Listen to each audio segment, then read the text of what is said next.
Sophia will recount how I took control of my life and put a stop to my husband Xander's destructive influence. For privacy reasons, I'll be using pseudonyms. As a prominent lawyer in my state, anonymity is crucial for various reasons. Let's not delve into the intricacies of my and Xander's love story. We fell in love, got married, and eventually divorced. The love, it seemed, wasn't reciprocal, as Xander cheated on me. The signs were apparent: avoidance, excessive time outside, and frequent business trips, though I wasn't involved in his sizable business. Despite my success as a lawyer, Xander considered me a failure due to earning less than him. One day, during another one of his supposed business trips, I decided to investigate. I discovered a secret Facebook account on his old laptop, confirming my suspicions. He was cheating with a beautiful woman, someone he found more attractive than me, often criticizing my appearance. Heartbroken and angered, I confronted him immediately. "Sandra, are you cheating on me?" "I have proof," I declared. Xander callously responded, "Sophia, you're just not that interesting anymore. You're always engrossed in pointless cases, neglecting me. Besides, you're not a supermodel who can captivate me with looks alone." Confused, I retorted, "What are you talking about, Xander? I have a demanding job, and you knew that when we got married. I haven't neglected you. It's you who stopped coming home and refused to communicate." And that's how I discovered Xander's affair when I finally decided to confront him. I anticipated a degree of remorse from him, but the cold response I received caught me off guard. He shifted all the blame onto me, justifying his cheating, a claim that held no validity. Refusing to be falsely accused, I pointed out the flaws in his accusations. Instead of defending his position, he turned cold once more and nonchalantly revealed that he was relieved I had discovered his affair. In a chilling tone, Xander declared, "Good that you found out, Sophia. I no longer have to hide my beautiful girlfriend. She and I will have a perfect life together after I divorce your useless self. Finally, I will marry someone who's worthy of me and my name." His words hit me like a ton of bricks, sending a cold shiver down my spine. As he spoke of divorce, he not only insulted me but also asserted that I was not good enough for him. Accusing me of being a bad wife, he showed no remorse for his affair and even boasted about how a mistress would make a better spouse. Tears streamed down my face as he demeaned me, proclaiming his affair with pride. This was the man I had loved for over a decade, and his words left me shattered. Through my tears, I asked, "How could you say that, Xander? All these years, I've been beside you through thick and thin, honoring my vows and valuing you above all else." His callous response cut deep, dismissing my worth. "Well, Sophia, it doesn't matter anymore. You're just not right for me. I'm now a proud business owner, and a woman with average looks and a pretentious law degree won't do me any good." Feeling utterly demeaned, I protested. "How could you, Xander? I'm a capable woman, even if I don't fit your narrow definition of beauty. I've been a good wife to you, and now you're contemplating divorce." Correcting me, he stated coldly, "I'm not contemplating divorce, Sophia. I've already decided to divorce you. I'm done. I don't want to be with you anymore. I will file soon and have already hired a great lawyer. You better move out before I come home. I don't want to see your ugly face anymore." A few hours after Xander hung up on me, he sent the divorce papers through a friend who looked at me sympathetically. I numbly accepted the papers, shut the door, and cried miserably, letting the reality of my wasted years with a horrible man sink in. However, I decided I wouldn't let this break me. I was a strong woman who would take control of her life and teach Xander a lesson. When Xander's friend delivered the papers, he mentioned that Xander had talked about drawing out the divorce. Initially puzzled, it dawned on me that we had a prenup. Xander had insisted that I was entitled to half of his business if he cheated, something I had overlooked in my emotional turmoil. It made sense why Xander wanted to prolong the divorce. He hoped I would give up my rightful share. Determined not to let go of what was rightfully mine, I immediately called his lawyer and set up an appointment. Within 2 days, I moved out of Xander's house and into my childhood home, which was in my name. I texted Xander that I had already moved my belongings, asserting, I took my ugly face and body out of your Dan house. Good that you've come to your senses and not making a fuss. Xander responded, boasting about his lawyer's reputation, but I calmly warned him, I won't give you my business, that's for sure. For now, you will stay away from me. Determined to uphold the prenup, I was ready to face whatever challenges lay ahead. I don't want to talk to you. You can only speak to me through my lawyers now, and I expect you to empty my house. Xander's words ignited a surge of boiling rage within me. It's astonishing how anger and hatred can fuel one's determination when faced with such utter contempt. My mind cleared, and I couldn't help but almost laugh at Xander's ignorance. He had no clue who he was up against. Doubtful that his lawyer, Jake, knew either, I arranged a meeting with him at a cafe. Upon seeing me, Jake began to visibly tremble, only calming down upon recognizing me. He seemed confident, but not enough. Jake was a decent lawyer, but he hadn't anticipated facing off against someone like me. Xander never considered me influential, so Jake was utterly unprepared for our encounter. Jake appeared nervous and his hands shook, but I refrained from further intimidation. He wasn't to blame for my predicament. Hello, Jake. Nice to see you here, I greeted, noticing his surprise. If you have any doubts, let me clear them for you. Yes, I am the wife. Ma'am, I'm so sorry. I wasn't expecting you to show up. Jake stammered, flustered by my presence. The surnames don't match because I got married after I received my law degree. I used my maiden name for official purposes, I explained. Ah, I see, Jake muttered, visibly uncomfortable. So I'm guessing you want to drag out this case. That's what my client has told me. Your client has been misleading you, Jake. He's the one who wants to prolong this case. Isn't that what he told you? I confronted him directly, knowing my reputation as a lawyer spoke volumes. Jake squirmed under my scrutiny. Accustomed to asking the right questions, I didn't mince words. You don't have to answer that, Jake. I've known Xander for over a decade. I married that idiot for God's sake. I know what goes through his thick head. Concerned for Jake's predicament, I decided to enlighten him. Since I know you, and it's not fair on you, I'll tell you the truth about this divorce. What do you mean, ma'am? Jake inquired, clearly taken aback. Did my dear husband mention to you that he cheated on me? I asked pointedly, watching Jake's expression for confirmation. His reaction spoke volumes, confirming my suspicions. Once again, Jake was caught off guard by my revelation. I won't lie to you guys. It did sting and hurt my ego to admit to my colleague that I had been cheated on. It's not a pleasant experience. However, I knew better than to betray my emotions. No matter how humiliated I felt, I still had the upper hand, and I was well aware of that. Jay, on the other hand, didn't know. He said, no, I don't think my client has told me about that. But he did warn me that, in his words, you would make some baseless accusations because you want to ruin him. Oh, you poor thing, Jake. Your client has played you like a fiddle. Although it might make you happy to know that Xander thinks you are one of the best lawyers out there. Well, that's a big compliment, but I will never measure up to you, ma'am, Jake confessed. I wish he had told me that his wife also practices law. He only told me that you work at a law firm. My husband never really took my accomplishments seriously. He had a habit of undermining my work and influence. It was foolish of me to stay with him this long.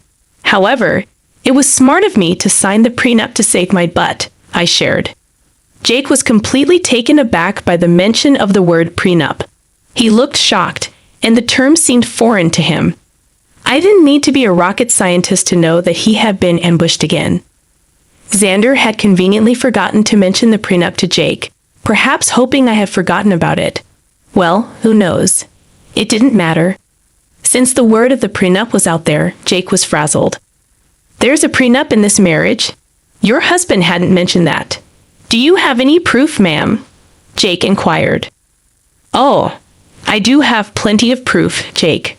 I brought the papers along. I had a feeling that Xander would try to get out of dealing with the consequences of his actions. Well, not on my watch. I would really like to see the papers, ma'am.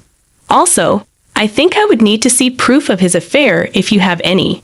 Don't worry, Jake. I brought along everything. Like I said, it isn't me who wants to drag out this divorce. The sooner it happens, the better it is for me. I handed over all the evidence to Jake, from messages to pictures and documents. I had all the proof right in my handbag, casually giving them to Jake, knowing that the case would always go in my favor. Jake studied each and every document thoroughly before signing and looking rather defeated.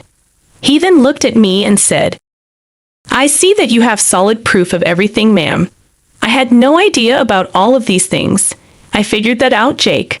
Also, I know how difficult it is to work with unreliable clients, especially when the opposite party has an equally strong lawyer for their case." "You're right about that, ma'am. I think that's all I needed to talk about today. I believe I need to have a serious conversation with my client before I decide to proceed with his case. I'm sure someone will contact you soon, although I can't say that it will be me." I could tell what Jake was hinting at but didn't comment on it. I thanked him for his time and proceeded to walk out of the cafe. I went straight to work and started to prepare my own documents for the divorce. All the lingering sadness was gone. Now, there was this rage within me that was driving me to make sure Xander suffered for what he had done, and I knew he had no way out of this mess he had created. It took Xander one day to get back to me. He called me on my number despite telling me not to contact him directly. It was funny but not surprising. I knew he would find himself in this situation. When I answered his call, he sounded very pissed off. "What the hell did you say to my lawyer, Sophia?" My, look who's calling after telling me to stay away. "Now what happened with your lawyer, Xander? Stop playing around, Sophia. Tell me what you told him that made him quit today. Your lawyer quit today? How sad, Xander. I guess you should have been upfront about your situation and who they would be fighting against. You don't know what you're saying? You are a freaking nobody. I won't let you take away my family business." "Oh, I would like to see you try, Xander. I will hire a better lawyer and doubt you. Just wait and watch. I will destroy you in court. You will come to me begging for mercy." "Well, sounds like a plan, Xander. Good luck with that. But a word of advice from a lawyer. Remember to tell your new lawyer about your affair and the prenup." When I said that, Xander simply hung up on me. It made me chuckle.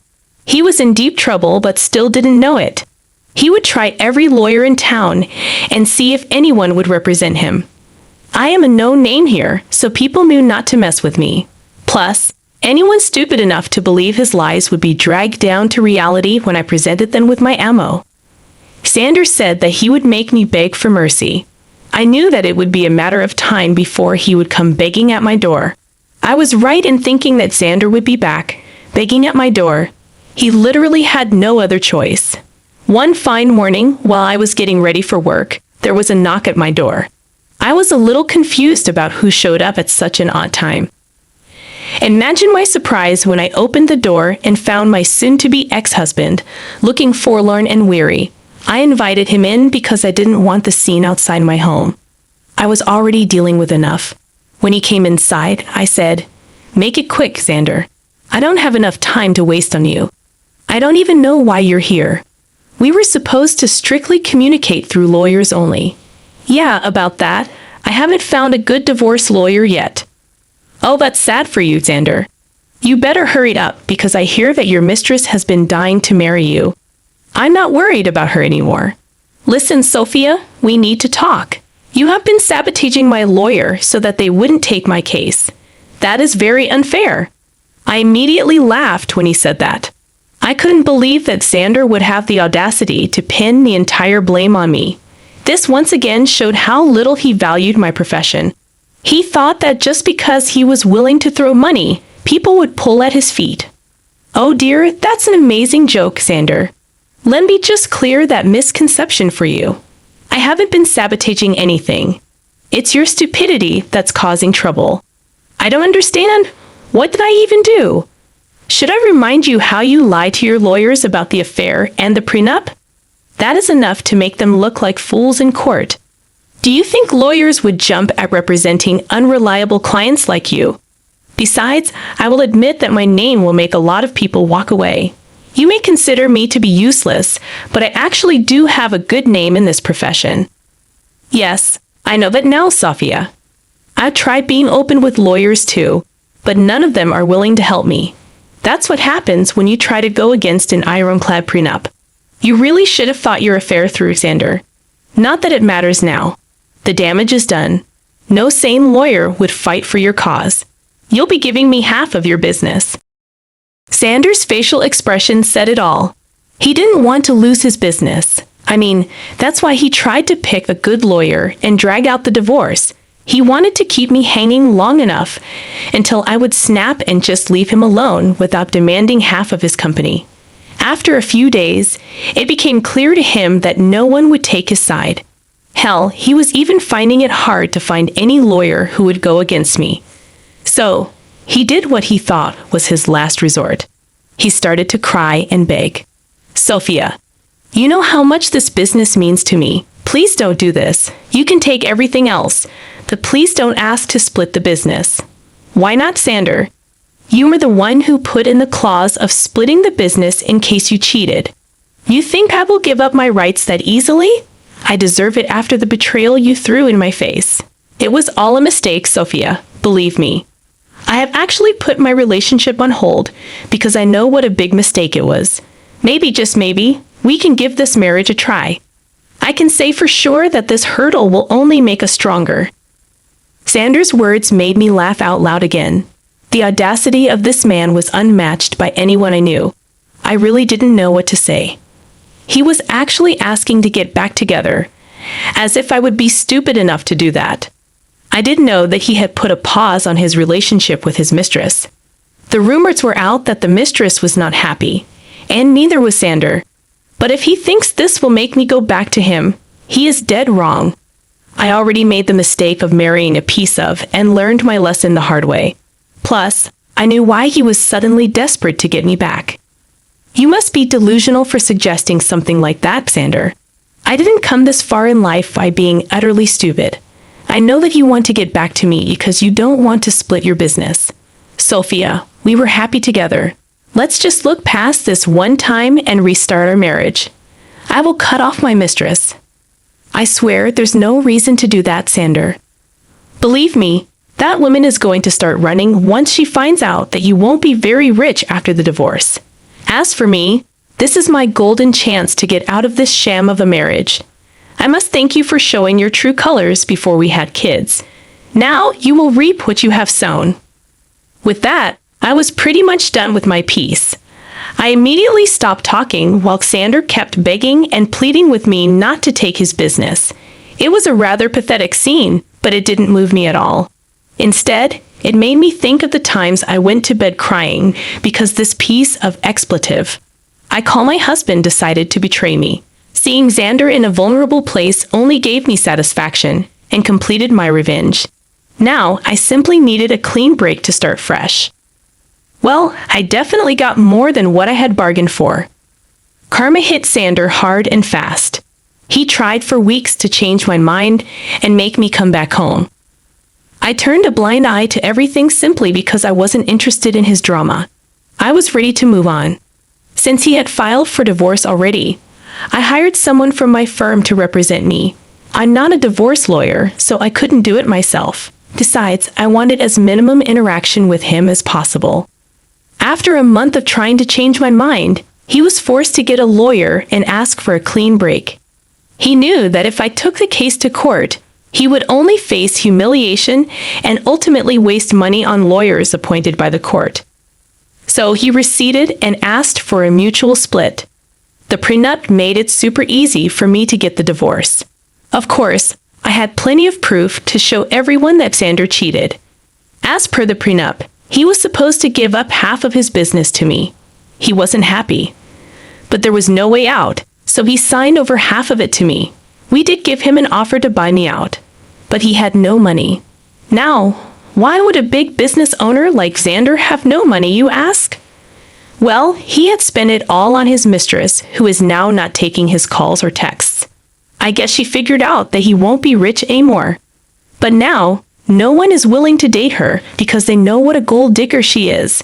What goes around comes around, I guess. Well, the mistress was the least of Xander's troubles. With half of his business gone, his earnings were severely reduced. He had to sell his house because he didn't have much money to maintain it or even pay the mortgage properly. He's currently renting a condo that is a serious downgrade from the big mansion he stayed at. He did try to get back with me again in the hopes of regaining full control of his business. Well, safe to say that is never happening. He now either has to continue the way it is or manage to save enough money to buy me out. If you want to know about me, I'm actually doing pretty well. I have appointed someone to take care of my share of Xander's business, and so far, things have been amazing. I ended up upgrading my lifestyle by buying a new mansion due to my combined income from law practice and business. Things are going well.